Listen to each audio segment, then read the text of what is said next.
यादव। वक्त हो चला है खबरों का, रुक लेते हैं खबर की ओर। और ये बड़ी खबर इस वक्त की बिहार से है, जहां पर दुलार चंद यादव हत्याकांड में बड़ी कार्रवाई की गई है।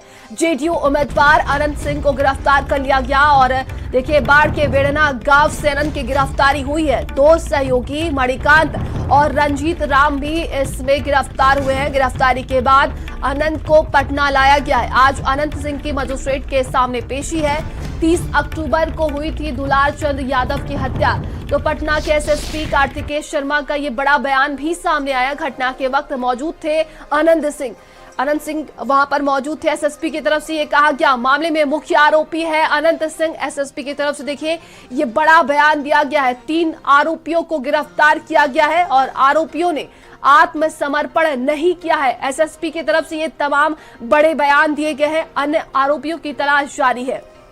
तो एक तरफ जहां पर बात की जाए बिहार की, तो बिहार विधानसभा चुनाव को लेकर वहां पर सियासी तपिश बढ़ती गई। और इसी बीच देखिए, दुलार चंद यादव की हत्या कर दी गई 30 अक्टूबर को। और अब इस पूरे मामले की अगर हम बात करें तो यहां पर लगातार पुलिस प्रशासन की तरफ से कार्रवाई की जा रही थी। और देखिए, अब अनंत सिंह की गिरफ्तारी हो चुकी है। जेडीयू के उम्मीदवार है वो, और इसी के साथ 2 सहयोगियों को भी गिरफ्तार कर लिया गया है।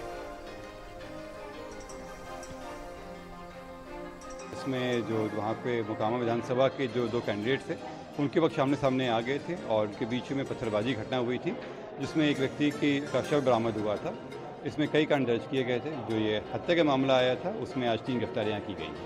अनंत सिंह की गिरफ्तारी हो गई है। ये मुद्दा विपक्ष ने बहुत जोर शोर से उठाया था और रात में गिरफ्तार कर लिया गया। जो कानून अपना काम करता है, मामले की जांच चल रही है। जो दोषी होंगे उनके खिलाफ जो और कड़े से कड़े कदम उठाना है वो उठाया जाएगा। ये पहले भी कहा गया था कि जहां भाजपा और जहां एनडीए, वहां कानून सम्मत कार्रवाई बिना पक्षपात के, बिना दबाव के होगी।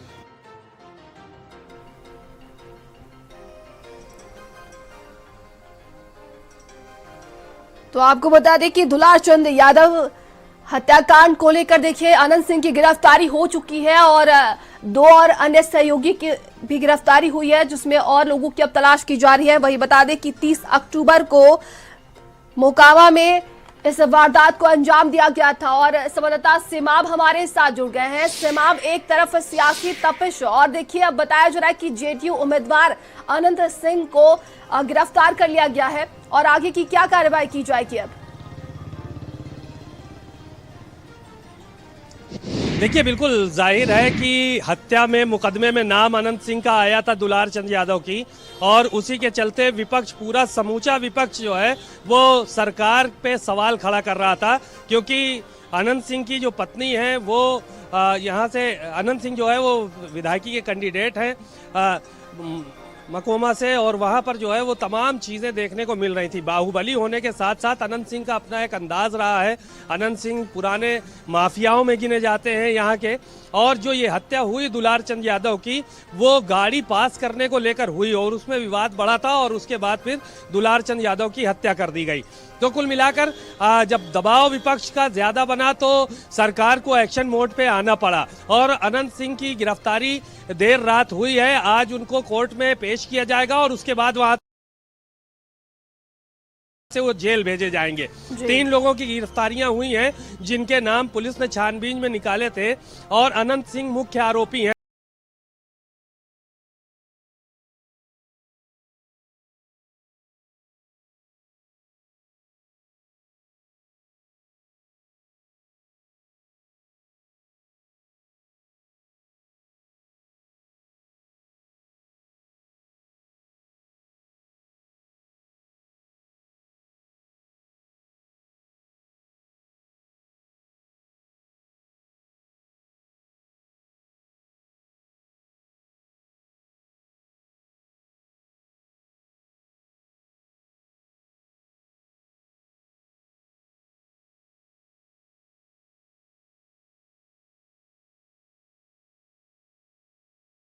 इस पूरी घटना के।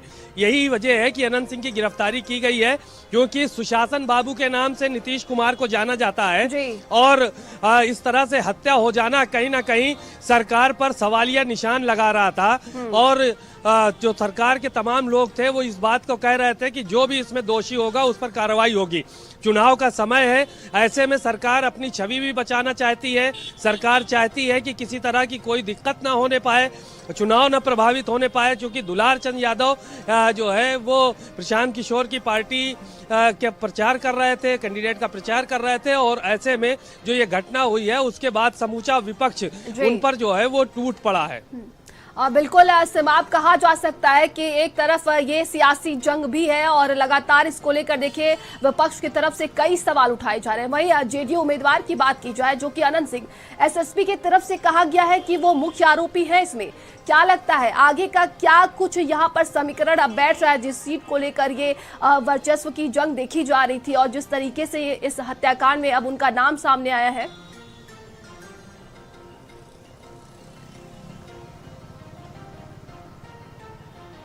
देखिए, बिल्कुल जाहिर है कि 3 लोगों की जो गिरफ्तारी हुई है उसमें से 2 सहयोगी भी हैं, एक मणिकांत है, एक रंजीत राम, इनको भी गिरफ्तार किया गया है। और अब इन लोगों को आज कोर्ट में पेश किया जाएगा। दुलार चंद यादव हत्याकांड को लेकर पूरे देश में सियासत तेज हो गई थी। बिहार में तो चुनाव चल ही रहे हैं, लेकिन जो देश की सियासत थी वो भी कहीं ना कहीं तेज होती नजर आ रही थी। तो इसलिए दबाव सरकार के ऊपर पर भी था और पुलिस प्रशासन के ऊपर भी था। तो 3 आरोपियों को गिरफ्तार किया गया है और एसएसपी ने कहा है कि इसमें मुख्य आरोपी अनंत सिंह ही हैं। मौके पर वो मौजूद थे जिस वक्त घटना हुई है। तो इन सारी की सारी बातों को लेकर चर्चाएं जो है वो काफी तेजी से रही हैं और 3 दिन का वक्त हो रहा है हत्याकांड के बाद से। उसके बाद गिरफ्तारी को लेकर जो है वो सवाल खड़े हो रहे थे। जितने भी नेता विपक्ष के आ रहे हैं, चाहे राहुल गांधी हो या फिर अखिलेश यादव हो या तेजस्वी यादव हो, और कांग्रेस के तमाम बड़े नेता इस चीज को कह रहे थे कि यहाँ पर जंगल राज आज भी कायम है। लालू यादव के समय में जंगल राज भले कहा जाता रहा हो, लेकिन हत्याएं खुलेआम हो रही हैं। जो लोग प्रचार के लिए निकल रहे हैं उनकी हत्याएं हो रही हैं। तो इस तरह के बड़े बड़े आरोप लगाए गए। कुल मिलाकर सरकार ने अपना पल्ला झाड़ लिया है, सरकार ने अपने आप को किनारे कर लिया है और सरकार अब उनको गिरफ्तार करके जेल भेजेगी। कुल मिलाकर अब ये देखने वाली बात होगी कि चुनाव का माहौल क्या होगा, मकोमा में चुनाव कौन जीतता है, चुनाव में किसका पल्ला भारी होगा, क्योंकि अनंत सिंह गिरफ्तार हो चुके हैं और सूरजभान सिंह की पत्नी अब उनके सामने मैदान में है। वो प्रचार करेंगे और आने वाले समय में क्या नतीजे आते हैं ये बाद में पता चलेगा। बिल्कुल वही समाब देखिए मोकामा की अगर हम बात करते हैं तो यहाँ पर अगड़ा बनाम पिछड़ा की ही जंग देखने को मिल रही है और इसी को लेकर देखिए यहाँ पर कहा जा सकता है कि इस हत्याकांड को भी अंजाम दिया गया है। लेकिन अगर अनंत सिंह इसमें आरोपी साबित हो जाते हैं तो एनडीए के लिए एक बड़ा झटका है ये। नहीं, देखिए, आरोप साबित होना, एफआईआर में नाम होना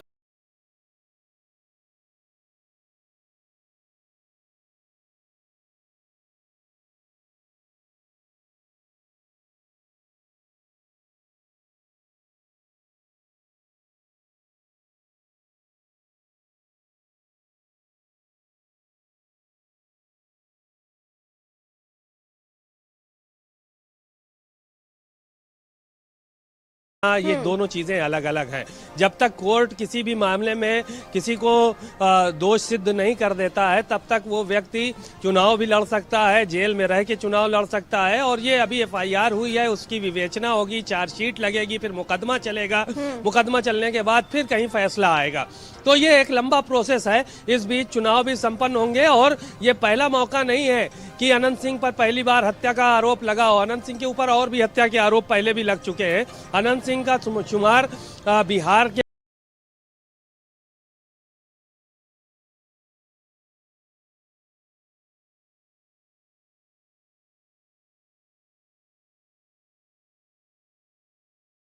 माफियाओं में किया जाता है, बड़े माफियाओं में अनंत सिंह का शुमार किया जाता है और चुनाव के टाइम इस तरह की हत्या हो जाना अनंत सिंह के लिए घातक भी साबित हो सकता है, क्योंकि जो पूरा विपक्ष रहा वो पूरा लामबंद रहा, तरह तरह की बातें होती रही, बयानात आते रहे तमाम नेताओं के, और यही कहते रहे कि उत्तर जो बिहार है वहां पर जंगल राज कहीं ना कहीं जो है वो अभी भी कायम है। लालू यादव के समय जंगल राज की बात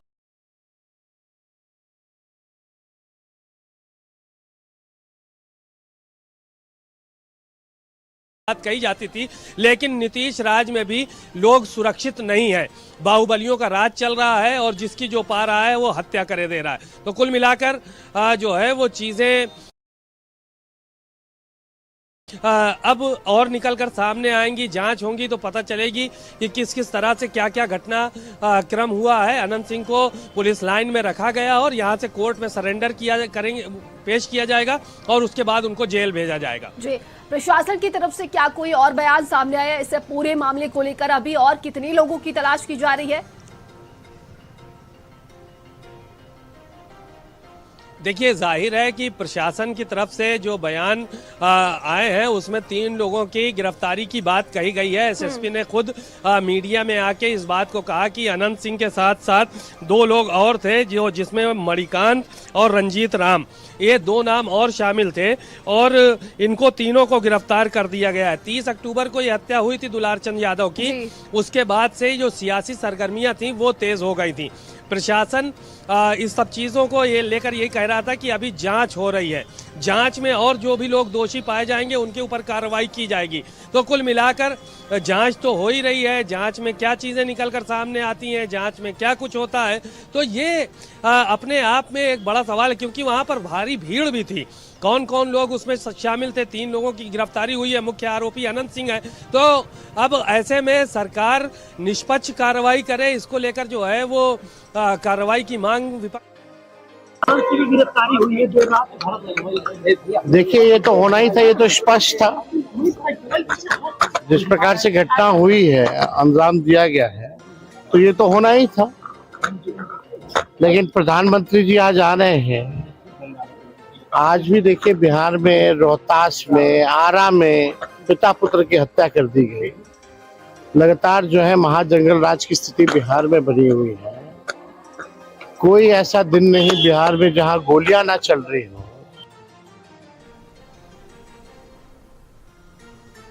तो अभी आप तेजस्वी यादव को सुन रहे थे और देखिए, लगातार अगर हम बात करें इस हत्याकांड को लेकर तो अब विपक्ष के तरफ से कई सवाल खड़े किए जा रहे हैं। सिमाप तेजस्वी यादव का यही कहना है कि लगातार जंगल राज बिहार में बना हुआ है और जिस तरीके से गिरफ्तारी हुई है तो उनका यही कहना था ये तो गिरफ्तारी तो होनी तय थी।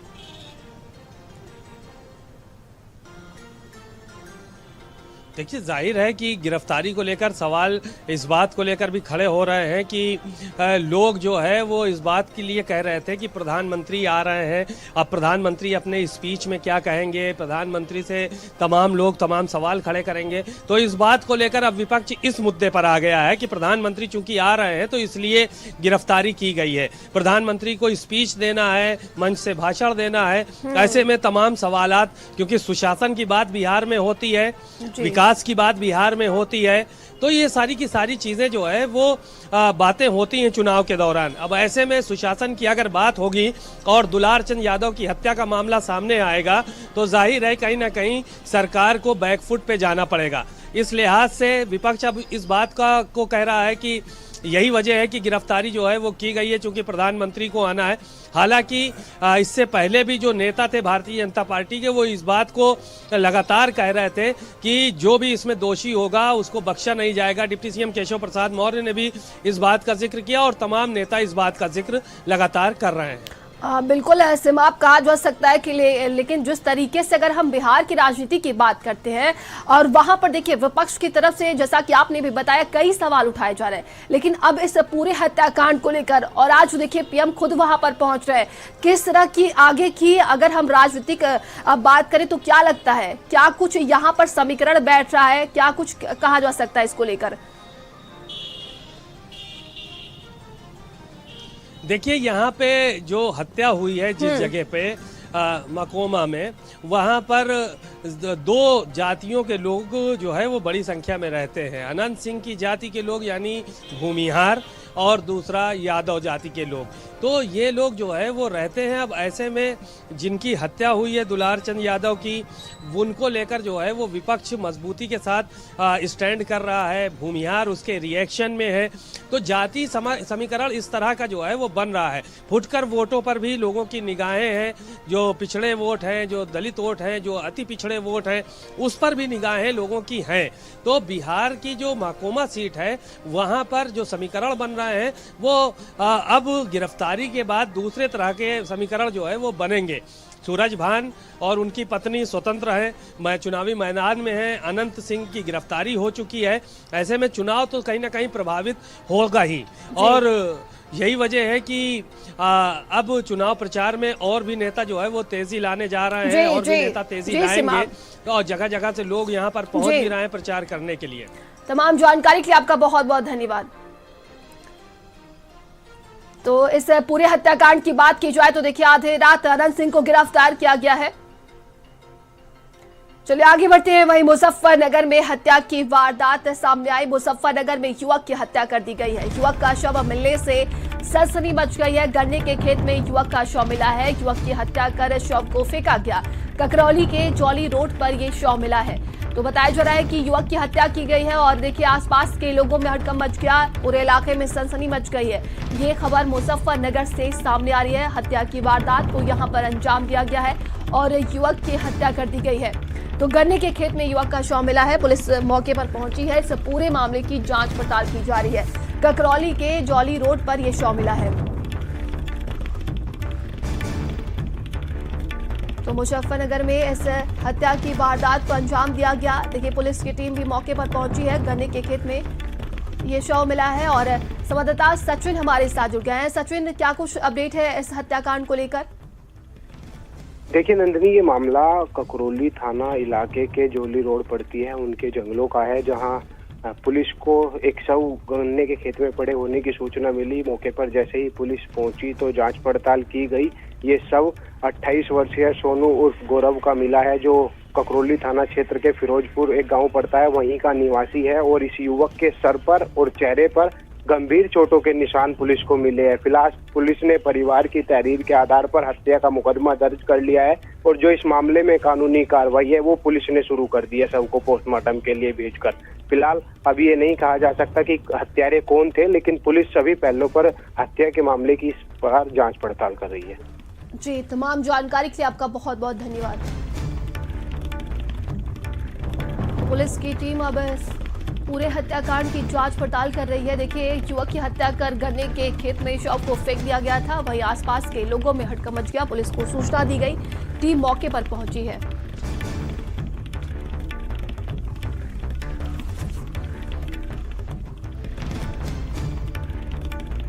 तो ये खबर मुजफ्फरनगर से सामने आ रही है। ककरौली के जौली रोड पर ये शव मिला है।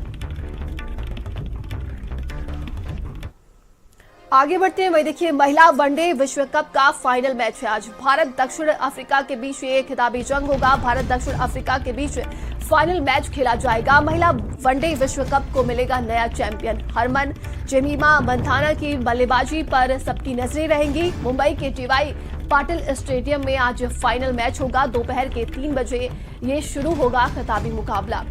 तो देखिए, सभी की निगाहें आज इसी पर टिकी रहेंगी। महिला वनडे विश्व कप को आज एक नया चैंपियन मिलेगा, और आज फाइनल मैच है, जिसको लेकर कहा जा रहा है कि दोनों ही तरफ से पूरी शानदार पारी खेली गई। और महिला वनडे विश्व कप का देखिए आज फाइनल है। ऐसे में भारत और दक्षिण अफ्रीका के बीच ये खिताबी जंग होने वाली है। और आपको बता दें कि नया चैंपियन भी एक मिलेगा। तो हरमन जेमिमा और मंधाना की बल्लेबाजी पर सबकी नजरें रहेंगी।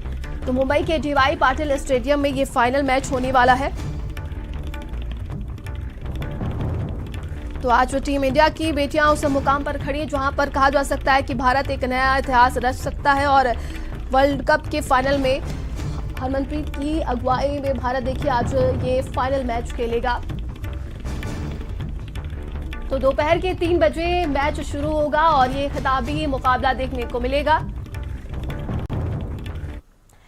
और ये बड़ी खबर इस वक्त की आजमगढ़ से है, जहां पर सपा विधायक रमाकांत यादव को सजा दी गई है। एमएलए रमाकांत यादव को 1 साल की सजा दी गई है। 1 साल की सजा और 27,000 रुपए, माफ कीजिएगा 2700 रुपए जुर्माना भी लगाया गया है। सरकारी कार्य में बाधा डालने और चक्का जाम के आरोप है। ब्लॉक प्रमुख चुनाव के दौरान नकदी बरामद हुई थी तो थाने में हंगामा कर गाड़ी छुड़ाने की कोशिश की गई थी। आजमगढ़ की एमपी एमएलए कोर्ट ने एमएलए को ये सजा सुनाई है। तो 1 साल की सजा सुनाई गई है और बताया जा रहा है कि अर्थदंड भी लगाया गया है 2700 रुपए। तो थाने में हंगामा कर गाड़ी छुड़ाने की कोशिश की गई थी। ये खबर आजमगढ़ से सामने आ रही है। सपा विधायक रमाकांत यादव को ये सजा सुनाई गई है एमपी एमएलए कोर्ट की तरफ से और 2700 रुपए जुर्माना भी लगाया गया है। सरकारी कार्य में बाधा डालने को लेकर ये सजा सुनाई गई है। बता दें कि चक्का जाम के आरोप भी लगे। ब्लॉक प्रमुख चुनाव के दौरान नकदी भी बरामद हुई थी।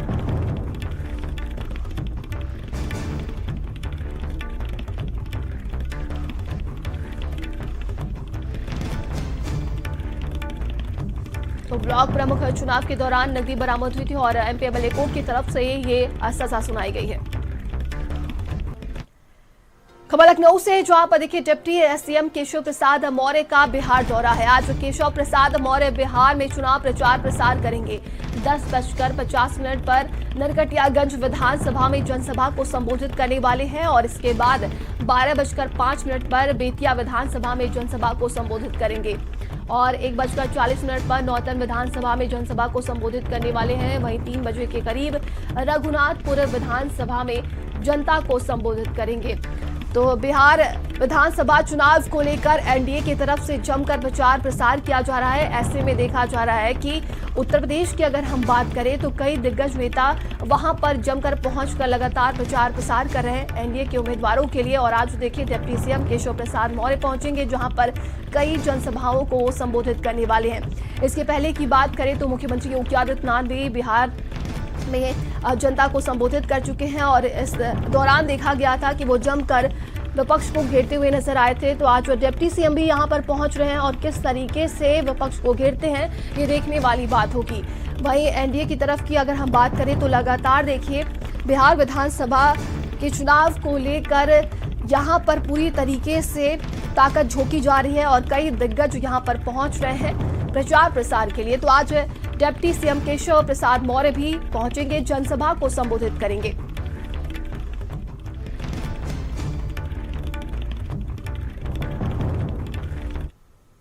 वहीं आगे बढ़ते देखिए पुलिस भर्ती परीक्षा का आज दूसरा दिन है। कड़ी सुरक्षा के बीच पुलिस भर्ती परीक्षा का आज दूसरा दिन और परीक्षा केंद्र पर भारी पुलिस बल की तैनाती की गई है।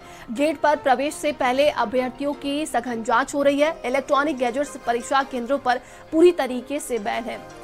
तो कड़ी सुरक्षा के बीच आज पुलिस भर्ती की परीक्षा का दूसरा दिन है और चप्पे चप्पे पर जितने भी परीक्षा केंद्र बनाए गए हैं वहां पर प्रशासन की मौजूदगी है। सीसीटीवी कैमरे से नजर रखी जा रही है और तमाम बताया जा रहा है कि जितने भी इलेक्ट्रॉनिक गैजेट्स हैं उन पर बैन लगा दिया गया है। और इलेक्ट्रॉनिक परिजन जो भी हैं परीक्षा केंद्र से रूल्स ऑफिसर और जो परीक्षा तो सघन चेकिंग अभियान भी चलाया गया और सभी परीक्षार्थियों की देखिए वहां पर जांच पड़ताल की गई। बताया जा रहा है कि कई चीज़ों पर बैन लगाया गया है और सभी इलेक्ट्रॉनिक गैजेट्स को लेकर यहां पर कहा जा रहा है कि सख्त निर्देश दिए गए हैं, उसको लेकर नहीं जाना है। तो परीक्षा केंद्र पर भारी पुलिस बल की तैनाती है और देखिए पुलिस भर्ती परीक्षा का आज दूसरा दिन है। पुलिस भर्ती परीक्षा का आज दूसरा दिन है। तमाम परीक्षा केंद्रों पर जो पुलिस फोर्स है वो भारी पैमाने पर तैनात कर दी गई है। आज भी सुरक्षा व्यवस्था के व्यापक इंतजाम किए गए हैं। भारी पुलिस फोर्स जो है वो लगाई गई है कि परीक्षा में किसी भी तरीके की सेंधमारी ना हो पाए। तमाम परीक्षा केंद्रों पर इस तरीके के बैनर लगा दिए गए हैं कि कोई भी किसी भी तरीके की जो इलेक्ट्रॉनिक डिवाइस है वो परीक्षा केंद्र पर अंदर न जाने पाए। उसको बढ़िया है। कहाँ से आया? जौनपुर से आए। अच्छा, आए ट्रेन वगैरह से आए? कोई दिक्कत तो नहीं? नहीं, कोई दिक्कत नहीं है। बड़ी पहले दिन बड़े लोगों ने परीक्षा छोड़ दी, क्या कारण है? परीक्षा देर से हुआ इसलिए शायद छोड़ दिया होगा। अच्छा, आई ट्रेन से आई, कैसे आई? ट्रेन से आई हूँ मैं। कोई परेशानी तो नहीं हुई? नहीं, कोई परेशानी नहीं। पहले दिन बहुत से परीक्षार्थियों ने परीक्षा छोड़ दी, क्या कुछ ज्यादा मुश्किल सवाल? नहीं, कुछ लोगों को एक तो काफ़ी दिनों बाद एग्ज़ाम हो रहा है, कुछ लोगों को जानकारियाँ भी नहीं हो रही होंगी। अचानक से एग्ज़ाम का डेट आ गया और दोनों पेपर एक साथ, और डीएलएड का भी एग्ज़ाम चल रहा है, उसकी वजह से लोग डिस्टर्ब हो गए हैं। आज तैयारी है आप लोग की? हाँ, तैयारी तो है। पहले दिन बड़ा परीक्षार्थियों ने परीक्षा छोड़ दी, क्या कारण लगता है? कुछ मौसम की वजह से और कुछ ज़्यादा टाइमिंग की वजह से। सुना कुछ सवाल भी बड़े मुश्किल आ गए? नहीं, सवाल ऐसा मुश्किल नहीं था, सब नॉर्मल था। जी सर, ये बायोमेट्रिक होती है। अगर बायोमेट्रिक ठीक से नहीं होगी तो क्या होता है कि इन लोगों को थोड़ा अगर इशू आ गया है तो उन लोगों को अंदर जाने नहीं दिया जाता है। पहले बायोमेट्रिक होती है, फिर चेकिंग होती है, फिर यहाँ पर चेकिंग होती है, तब एंट्री मिलती है। कैमरामैन सौरभ के साथ तैमूर हुसैन रिजवी, भारत समाचार, लखनऊ। और कानपुर देहात से ये बड़ी खबर सामने आ रही है, जहां पर जिंदा होते हुए भी बुजुर्ग को मृत घोषित कर दिया गया। भौतिक सत्यापन रिपोर्ट में इसका फर्जी उल्लेख किया गया। सचिव आशीष मिश्रा ने रिपोर्ट में फर्जी उल्लेख किया और रिपोर्ट के बाद देवी प्रसाद की वृद्धा पेंशन बंद हुई। पीड़ित बुजुर्ग ने डीएम से समाधान दिवस में गुहार लगाई है। डेरापुर तहसील क्षेत्र का ये पूरा मामला बताया जा रहा है। तो देखिए, सचिव आशीष मिश्रा ने रिपोर्ट में फर्जी उल्लेख किया। बताया जा रहा है कि बुजुर्ग की पेंशन रुक गई और इसी को लेकर बुजुर्ग ने डीएम से गुहार लगाई है। तो ये खबर कानपुर देहात से सामने आ रही है। जिंदा होते हुए भी बुजुर्ग को यहाँ पर मृत घोषित कर दिया और जिसको लेकर बुजुर्ग ने डीएम से अब न्याय की मांग की और गुहार भी लगाई है। तो भौतिक सत्यापन रिपोर्ट में इसका फर्जी उल्लेख किया गया। सचिव आशीष मिश्रा ने रिपोर्ट में फर्जी उल्लेख किया है। वहीं देखिए, रिपोर्ट आने के बाद कहा जा रहा है कि देवी प्रसाद की वृद्धा पेंशन रोक दी गई। संपूर्ण समाधान दिवस में एक सज्जन है देवी प्रसाद, पुत्र धन्ना, निवासी अंगदपुर, मौजा गेंदा मऊ और तहसील डेरापुर। तो ये स्वयं मेरे समक्ष उपस्थित हुए वृद्ध व्यक्ति हैं। इनको वृद्धावस्था पेंशन मिलती थी, लेकिन सत्यापन में संबंधित जो है ग्राम विकास अधिकारी ने इनको मृतक घोषित कर दिया था। उसकी मैंने जांच कराई, जिला समाज कल्याण अधिकारी ने भी लिखा है और वहाँ पे जिला पंचायत राज अधिकारी भी थे। तो संबंधित के खिलाफ निलंबन की कार्रवाई जो है सक्षम प्राधिकारी के द्वारा की जा रही है। तो देखिए, बुजुर्ग ने प्रशासन से गुहार लगाई है और सचिव जी का ये गजब कारनामा देखने को मिला है। संवाददाता राम गोविंद हमारे साथ जुड़ गए हैं। राम गोविंद, क्या कुछ अपडेट है? बुजुर्ग ने अब न्याय की गुहार लगाई है। जी बिल्कुल, ये देवी प्रसाद है जो गेले है, जो 2023 में सचिव आशीष मिश्रा हैं, उन्होंने एक फर्जी सत्यापित रिपोर्ट लगा दी थी, जिस रिपोर्ट में देवी प्रसाद को मरा साबित कर दिया था, जिससे मृत हो गए। इनकी कई जो सरकारी योजनाएं हैं जिनसे ये लाभ पा रहे थे उनसे सबसे वंचित हो गए और उसके बाद इनकी पेंशन जो आ रही थी वो भी इनकी कट गई। फिर इन्होंने कई साल अधिकारियों की चौखट के चक्कर लगाए। कल समाधान दिवस चल रहा था, तभी जिलाधिकारी के सामने पेश हुए। जिलाधिकारी ने जांच कराई। जांच के बाद जिला समाज कल्याण अधिकारी है उन्होंने दोषी पाया। उसके बाद सचिव की निलंबन की कार्रवाई की गई है और बुजुर्ग को जो है जो मृत साबित कर दिया गया था, जो मृतक सर्टिफिकेट बना दिया गया था, उसको जारी किया गया है। फिर से उनको जिंदा कागज में किया गया है और उनकी जो भी योजनाएं थी उनको सबको उनके वापस दिलाने के लिए प्रशासन ने कहा है कि जल्द से उनकी जो भी योजनाएं थी, पेंशन की जो भी कार्रवाई थी वो पूरी की जाएगी। जी, तमाम जानकारी के लिए आपका बहुत बहुत धन्यवाद। खबर गाजियाबाद से, जहां पर देखिए 3 मंजिला इलेक्ट्रॉनिक शोरूम में आग लग गई। आग लगने से आसपास के लोगों में हड़कंप मच गया। लाखों का इलेक्ट्रॉनिक आइटम जलकर खाक हुआ है। हादसे में किसी प्रकार की कोई जनहानि नहीं हुई है। मुरादनगर कस्बे का ये पूरा मामला है। तो आग लगने से देखिए भयंकर नुकसान भी बताया जा रहा है। ये भयंकर आग लगी हुई थी। ये खबर गाजियाबाद से है। 3 मंजिला इलेक्ट्रॉनिक शोरूम में ये भीषण आग लग गई। तस्वीरें आप देख सकते हैं। तो आग किस वजह से लगी है, कारणों का पता नहीं चल पाया है वहीं, लेकिन आग लगने की वजह से हड़कंप मच गया और बताया जा रहा है कि लाखों का इलेक्ट्रॉनिक आइटम जलकर खाक हो गया। ये भी बता दें कि इस हादसे में किसी प्रकार की कोई भी जनहानि नहीं हुई है। मुरादनगर कस्बे का ये पूरा मामला है। आग के कारण पूरा धुआं भर गया था, जिसको BSIT की सहायता से पहन के पूरा सर्च एंड रेस्क्यू ऑपरेशन चलाया गया, जिसमें कोई भी बिल्डिंग में नहीं फंसा हुआ था और लगभग पौन घंटे में आग को पूर्ण रूप से बुझा दिया। सहायतार्थ फायर स्टेशन वैशाली और घंटाघर कोतवाली से भी एक बाउजर घटनास्थल में भेजा गया था।